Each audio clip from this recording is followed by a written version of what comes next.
Hello, my dear students. Our lecture today is entitled Teachers' Reaction to Behavior Problems. In the previous lecture, we talked about management of students' behavior inside the classroom in order to reduce the behavior problems that can disrupt learning and teaching. We mentioned that the best strategy for teachers is to be proactive rather than reactive. That's to try to prevent the behavior problems inside the classroom. This can be done by following different strategies. We talked about good planning, we talked about instruction giving, we talked about making the learning or the classroom as a positive learning environment, having a good relationship with the students, not responding to minor problems, and so on.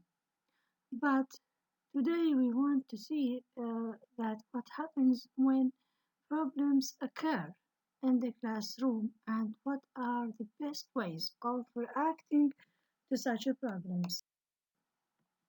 In spite of all teachers' efforts to prevent students' misbehavior or discipline problems in the classroom, problems may occur for one reason or another. Regardless of how skillful you are at preventing discipline problems. You might face students who challenge your authority or break rules. So, we should expect to face behavior problems in the classroom in spite of following the preventative strategies in the classroom. That's why we should know how to react to such problems correctly and scientifically. Teacher reaction to students' behavior includes verbal and nonverbal reactions that indicate the students that the behavior that indicate to the students that the behavior is appropriate or inappropriate. A variety of verbal and nonverbal cues and signals can be used to recognize or follow up on either appropriate or inappropriate behavior. So we have to give the students feedback about their behavior, whether the behavior is appropriate or inappropriate, by using different verbal and nonverbal signals. Like, verbal, which means by using language, and nonverbal, by using eye contact, by using facial expressions, by using certain gestures.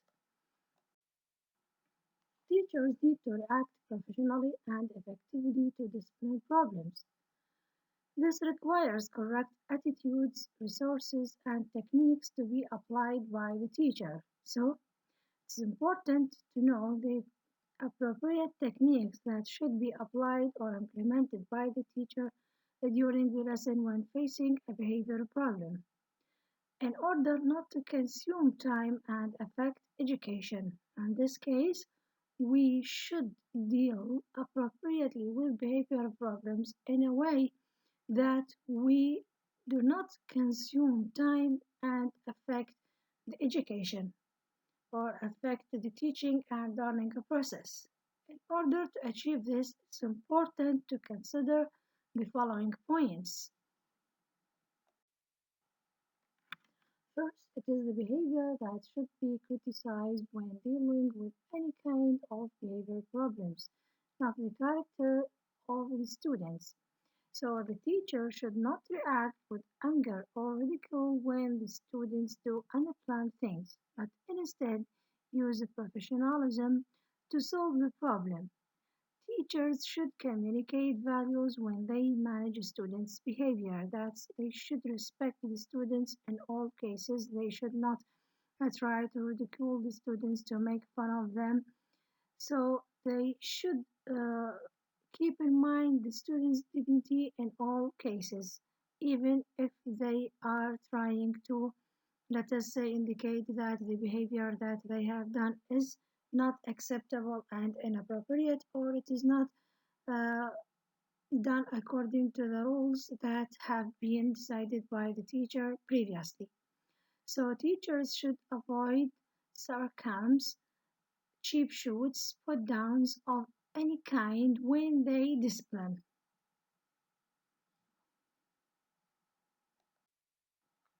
The second idea that should be indicated by the teacher that teacher's reaction should be as immediate as possible. In this case, we should not wait. We should deal with the problem in the same time in which it occurs because it will improve the student's ability to recognize the connection between their behavior and the resulting consequence. So, the students are supposed to have immediate feedback about the behaviors that they do in the class, whether these behaviors are acceptable or unacceptable. The third point indicates that teachers need to tackle the problem of discipline in a scientific way, showing a more cooperative attitude.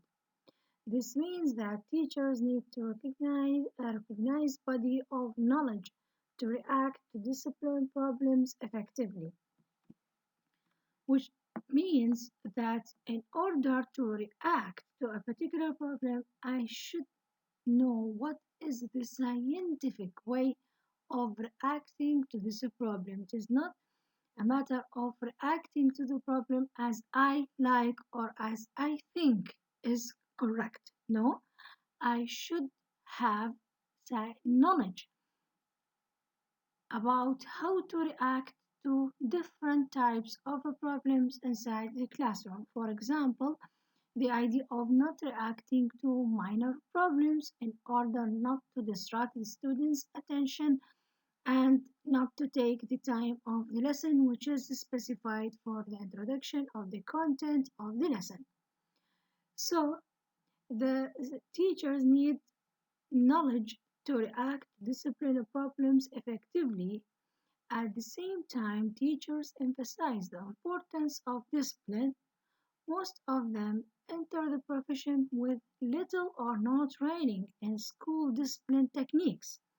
So you have to, for example, read books, you have to see videos, you have to gather information about reacting to different types of problems that might happen or occur in the class during your lessons.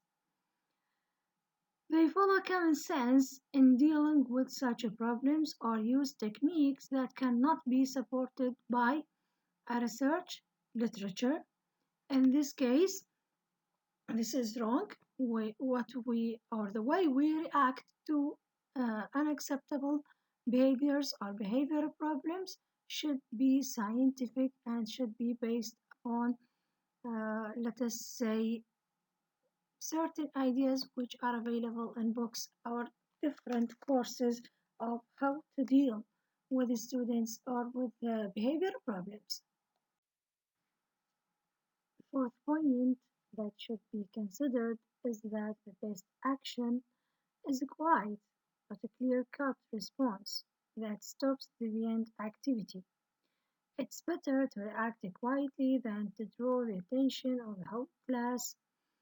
It's vital to deal with disruption in the least costly and least intrusive way, and to minimize the loss of momentum, avoid escalation, and return to a task as quickly as possible.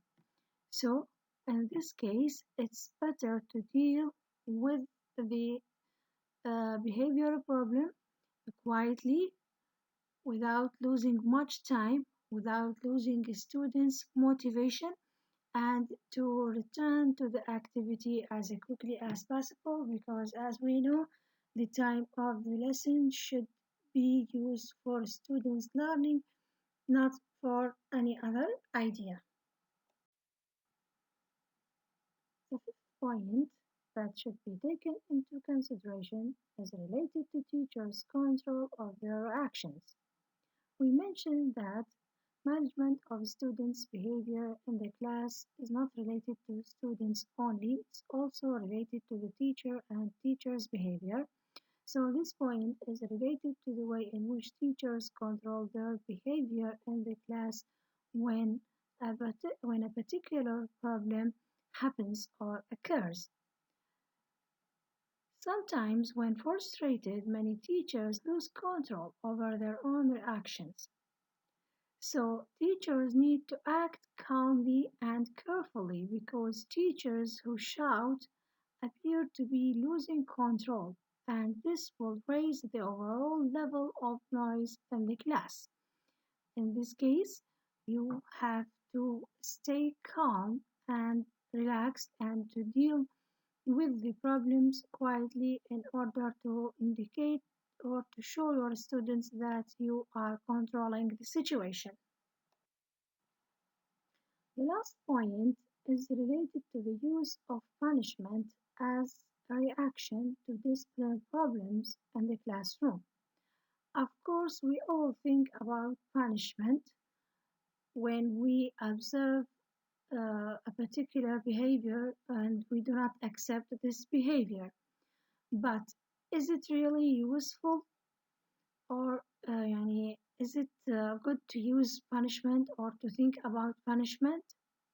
For different reasons, educational psychologists reject the use of punishment, especially corporal punishment, which is described as inhumane.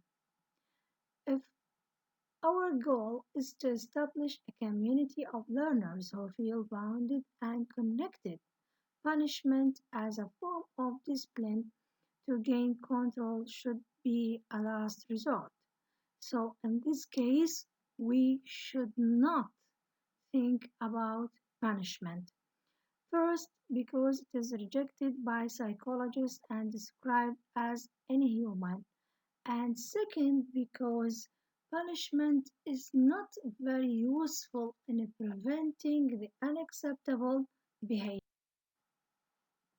In addition, punishment is not very useful as a reaction to students' misbehavior since it may stop the unwanted behavior in the short term, which contributes to the illusion that it works.